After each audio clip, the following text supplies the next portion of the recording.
All right, ready? Let's do it. Welcome to Off Topic Tuesday, episode 6. And what the hell is today? The 30th.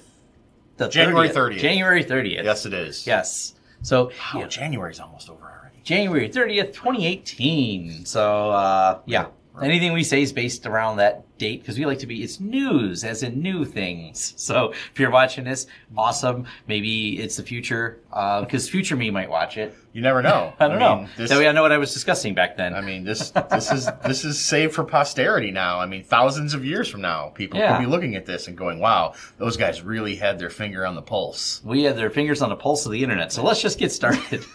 Because finger on the pulse plays into fitness tracking app Strava gives away location of U.S. secret army bases. Excellent segue. Excellent segue. And this is fantastic and frightening all at the same time. Yes. Sensitive information about the location, staffing of military bases, and spy outposts around the world have been revealed by fitness tracking app companies. The details were released by Strava and data visualization map that shows all the activity tracked by users of its app, which allows people to record exercise and share it with others. This is not a security risk from Tom and Marv, though, I'll mention. No, gosh, we are not a Strava security risk. you'd be like, wow, he has gone from the couch to the refrigerator 17 times in the last hour. Yeah. So the reality is I'm aware that I could use a more exercise. I don't know if I'm ready to have any AI system telling me this. Well, now is the perfect excuse to be like, no, I can't. I don't want. It's a security risk. It's a total security risk. So let me jump to the global heat map. And this is pretty cool because this allows you to see visually like places people were running and using the Strava app and doing exercise. And it has some real world security problems. Does anyone run by our office? That's what I'm actually zooming into. Oh, yeah, there we go. Like on the surface, it is a very cool app. I mean, you can see, would let you know like, oh, there are trails here that, maybe I could run on that I, didn't know about. Or I can see, this is a place where a lot of people do like to run, whatever. But as we'll talk about, there's some problems. No one runs around our building. Really? It should be our building. I think I'm on the right road. It doesn't have the streets on there. I need labels. Hold on. Get labels. I'm on the wrong street. Oh, yeah, you're a little too far south. A little too far south. Let's find our... There we are. There we go. Here's us. All right. There's our building. Does anyone run around our building? No, God. It's certainly not us. Nope. Nope. Some people do walk. So this is our building. Yeah. I'm dancing around with a mouse here. Mm-hmm. And yes, there's some trail. That's going to home or... Yeah, they cut it. Well, they're actually cutting through. And I do this when I ride my bike. I come up this way when I ride my bike to work and cut through the parking lot. Oh, sure, yeah. Because there's not really an easy sidewalk. The sidewalk's really bad here. So I cut through the parking lot. So that's all this is. But, yep. I do it in my car sometimes. No security. No, not that we need to be secure, but no security problems here. Yeah. So yeah, definitely. It's an interesting concept though, and this is always why it's the things you didn't think about. And it's funny on Reddit this turned into a discussion all about a lot of security problems created by people where they just do things not thinking about it that could possibly be security risk. This is actually a really common problem with security that it's so constant. And I'm going to say Jason Street, look up some of his talks he's done. He's a physical security hacker, and he talks about all the things that he finds. Because, like, cool, you have the best firewalls, antivirus, UTMs. Almost all the threats are like, look, Post-it note, and with passwords on it. Yeah. And just really obvious things that people do that make things insecure, including we're going to put a secret base, and then we're going to give all the guys cell phones tracking, Facebook. God knows they've posted enough stuff on there. Those have been incidents. I have friends in the military, and this is like a known issue. Like they have rules about this, and they're not always followed. No. So these military personnel are using these fitness tracking app and basically mapping out the entire thing. The entire bases, where they're at. So like bases that are not even like they're blacked out or just not shown like on Google Earth and things like that. Lay these heat maps over when you know exactly where everything's at. Yes. This reminds me, though, speaking, because sometimes the government does it to themselves. They were removing, right after 9/11, it was like removing things from maps. They were like, oh, no, let's remove the locations of power plants and critical infrastructure from plants. Then this is the best part. All you had to do was get the new updated maps that the FAA made for the no-fly zones to know where everything was. Right. They just like, we'll just delete them as if they'll not exist anymore on the map. And then the FAA's like, well, we'll make no-fly zones and tell you why. You can't fly over this place and this place because it's critical infrastructure. So, yeah, sometimes the government does it themselves. Right hand meet left hand to know what you're doing. Not going to happen. Now, in other news, we've talked about net neutrality, and this is a problem. So VA lawmakers introduced a Netflix tax bill to the General Assembly, and they call it the Netflix taxes. The concept is they want to add taxes to streaming services, which would probably negatively affect Netflix, Hulu, and probably even YouTube, and all those. And you already pay to get your internet. So if you're in the U.S., there's already taxes on it. Maybe it's different elsewhere, but inside the U.S., I have a big chunk of my bill. It goes to taxes to pay for internet provisioning. They want to add, some VA lawmakers, a extra tax on top of that because it's a streaming service. And obviously, you know where this is going. The cable TV companies are going, but people under 30 don't watch it just because it sucks. It's terrible. It's terrible. I cut the cord in 2011.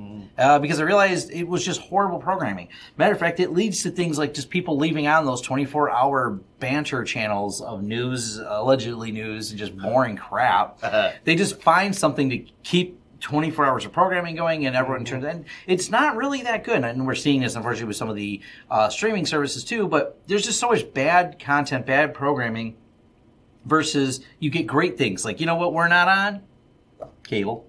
Right. But you can get us here on YouTube. You don't want to pay a tax for that. No, You're already taxed, and I don't get this. This is just a stupid thing. If they think this is going to win over the crowds, this is only going to make them hated more. Because if there's something people under 30 are, it's generally jaded about the current status of Absolutely. things. I read that too. I was like, wow, and I don't blame them. I'm 42 and jaded, so yeah. Well, I mean, and I think you add a tax like this, really, it's just going to further entrench those on, the people who have cut the cord. Because honestly, like, I'm not going to like it, but like, I know what you're doing, and I'm not going to go back to cable.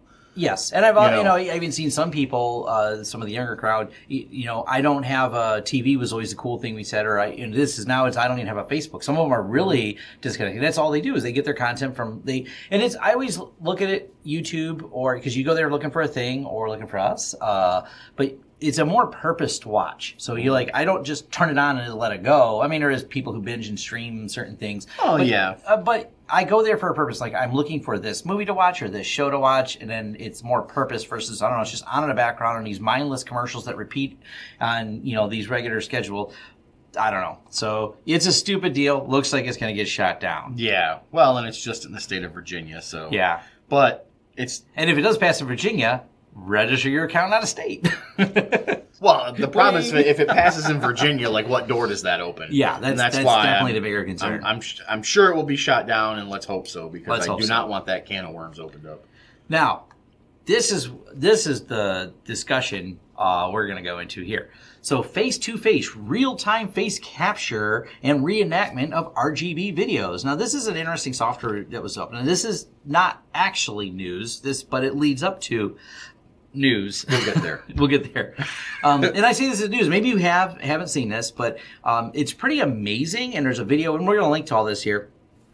And it's really wild to see that you can take one person and map their face onto another person and control what they look like and what they say. And this is, a year ago. Well, no, I'm sorry. This is 2 years ago. It's 2016. Yeah. And so over 2 years, this technology has gotten dramatically better. It brings into a lot of legal questions of what are we going to have to do to make sure video is good, video is admissible in court as evidence.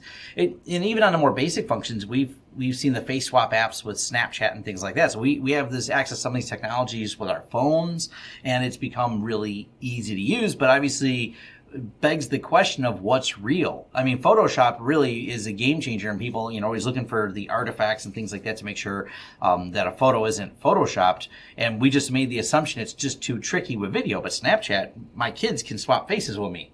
Right. And, this technology keeps better and better. And then we come to this guy.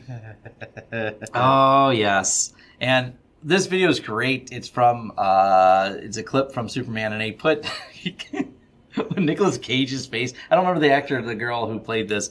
But Yeah. boy, that looks like Nicolas Cage on, it's unnerving. It's unnerving, like how good that is.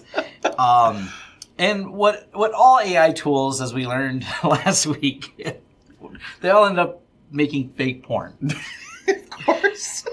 We're back to this topic again, but I can't help it. The AI system, and this is a big story. So AI tools will make it easy to create fake porn just about anybody. And it's because of a Redditor that it's called, his name is DeepFakes. And it's basically, he did some coding, and it has an entire subreddit, and it's completely not safe for work. Don't open it. Because apparently, if you're a programmer and you are upset that your celebrity doesn't perform in the movie that you wanted them in, so you cast them in a new role. Sure. Yeah. Artificially. With an AI system that automatically maps the face onto the other person. I mean, and now here's the question. Is this illegal? And there's not, this is where you have to take a step back and go, what laws are being broken? Because some celebrities want them taken down, but they're also like, well, it's not really you. It's a depiction of you. Well, does this fall under fair use? And it's only a depiction of their face. So, but it is their likeness. It is their likeness. So, I mean, like if if a company just took a celebrity's face, put it on a billboard and said, buy Bigby, like, the celebrity has a case that you're not using they did not give you permission to use their likeness. Right.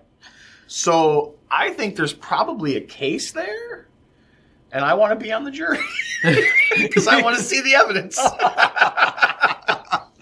Yeah, this is such a weird problem to have. And this is where technology it's accelerating really fast. Law moves slow, so we're going to have to figure out what to do. And I don't think we need a knee-jerk reaction on this, go out and create a new law. But it does raise a lot of interesting things of when you could just swap someone's face around. You're like, well, how does that work? It's gonna raise questions of like what is admissible and a non-porn use. What if, and they did an amazing job in Star Wars. We had Carrie Fisher in Star Wars, even though she wasn't in Star Wars. Right. Well, actors never die. Well, we go, man, we just really like that person. We're gonna buy the rights to their face after death. How does that work? Does the family get the proceeds? Do we buy the rights to someone? And we just say, we just map them on everyone now. But I think part of it with the actors too that becomes really tricky is the delivery, because some actors have such a presence, and that makes a big difference. So it's not just their face and likeness, but there are also people that can do incredible impressions of people too. Not only that. We go a step further. If you haven't seen this, Adobe has their new software that will do that. Once it has enough word samples, you can just type in and it will re-speak all the sentences in that person's voice. So if you combine that and all these, this guy's not doing that part. He's only doing the face part. What if, though, we took, and obviously with any actor, you just summarize all their movies, take all their lines, feed it into either Adobe, and I can't remember the name of the program that Adobe makes, but they demoed it. I don't know if it's for full release yet or not, but then you can have people saying in their voice, and it's once you started down this path, it's only going to get better. So... or worse, depending on your point of view. Yeah. When you, oh wow, so I'm not going to go there, but you could like have an entire virtual actor. So you've made an entire likeness. What's that movie with Joaquin Phoenix? He falls in love with the digital. Her. You now have real life of this, so that could be. Well, that's an issue that people have talked about with movies already. We're at a point now where do we necessarily need live action actors? I mean, there comes a point where this gets, can you just create a person? Can you replace us with that? Can you replace Tom and Marv with this? We didn't want to go there, do we? You can't replace Tom and Marv, but there are certainly people you can replace. Would anyone put the effort into replacing us? Well, that's just it. Well, this guy is putting celebrity faces on porn, so... Yeah, so I guess anything is possible. Do us a favor though. If you are into using this type of software, don't put our faces on porn. Nobody wants that. I don't think anyone's going to waste the CPU cycles. No, gosh. Don't bother. But if you do, send us a link because we'd watch it. Yeah, absolutely. We'd watch ourselves. Yeah, and give me abs if you're going to do it. Make a healthier us because we're clearly not using the Strava app. That is because it's a security risk. Because it's a security risk and to us. We are all about security here. All right. We will be back next week with hopefully a non...